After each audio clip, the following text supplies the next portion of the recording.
Sudah berbagai jenis rudal anti kapal memperkuat TNI Angkatan Laut. Lengkap, mulai dari blok barat sampai blok timur. Kita bahas rudal-rudal anti kapal yang dimiliki oleh TNI Angkatan Laut. Exocet MM40 Blok 2 dan Blok 3. Setelah sebelumnya dikabarkan TNI Angkatan Laut membeli dan mengetes Exocet MM40 Blok 2, TNI Angkatan Laut juga telah membeli Exocet MM40 Blok 3. Exocet MM40 Blok 3 punya kinerja yang jauh lebih baik.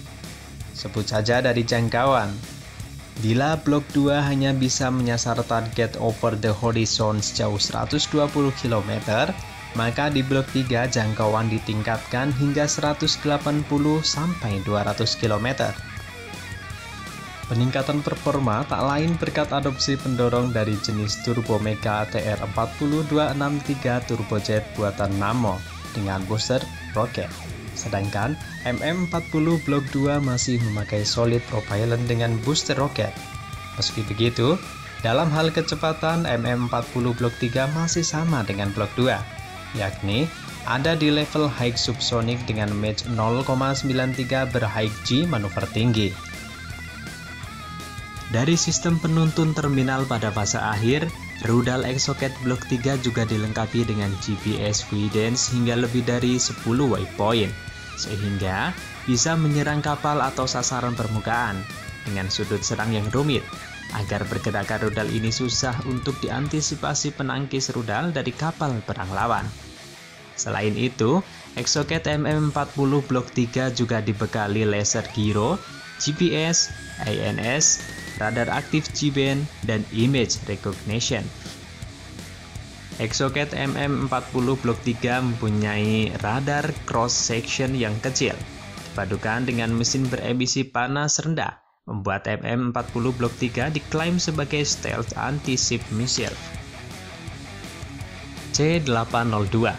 Rudal anti kapal C802 adalah rudal buatan Cina.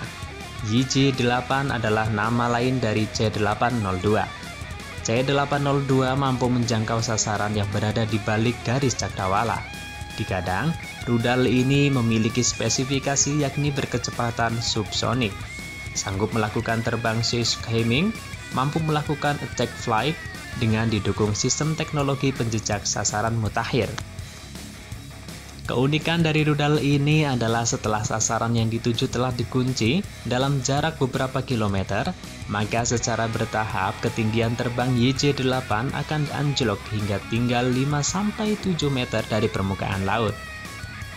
Begitu sasaran yang dituju telah berada di hadapannya, YJ-8 akan segera menukik ke bawah untuk selanjutnya mencebur ke laut.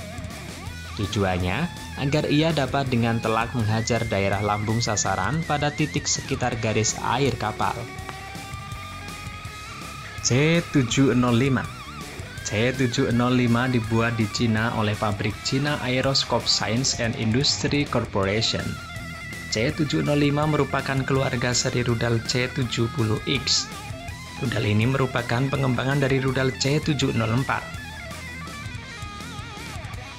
C705 hadir dengan beberapa peningkatan, seperti pada elemen mesin, hulu ledak, dan sistem komando. C705 dirancang sebagai rudal yang menawarkan efisiensi dalam operasionalnya. C705 mempunyai jangkauan tembak antara 75 sampai 80 km tanpa roket booster, sedangkan bila ditambahkan roket booster jangkauan bisa terdongkrak hingga 170 km.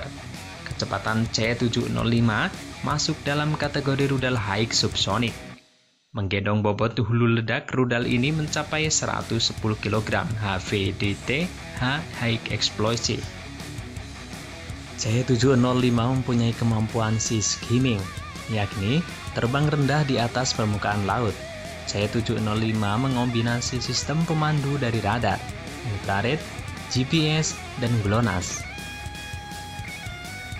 P800 SSNX-26 Yakon. Rudal ini mempunyai kode P800 SSNX-26. Beberapa kehandalan Yakon yang tak dimiliki rudal anti permukaan TNI Angkatan Laut sebelumnya adalah Yakon mempunyai kecepatan maksimum hingga 2,6 Mach.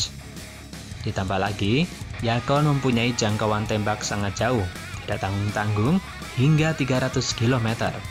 Harga satu unit Yakon ditaksir sekitar 1,2 juta US dollar Amerika Serikat.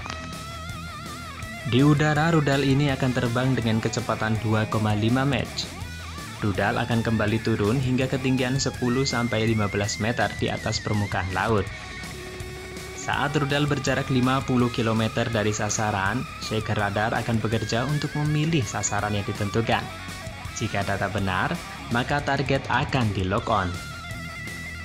Hebatnya, untuk menghindari jamming dari musuh, shaker pada kepala rudal tidak menyala terus-menerus. Terkadang, bisa mematikan diri agar tak terlacak oleh lawan. Pada jarak 10 km dari sasaran, rudal akan kembali mengambil data secara horizontal dan vertikal. Data sasaran secara vertikal kembali diambil ketika jarak sasaran tinggal 3 km. Pada tahap terakhir, rudal akan terbang pada ketinggian 5 meter di atas permukaan laut, dan rudal pun akan meluncur menghantam sasaran.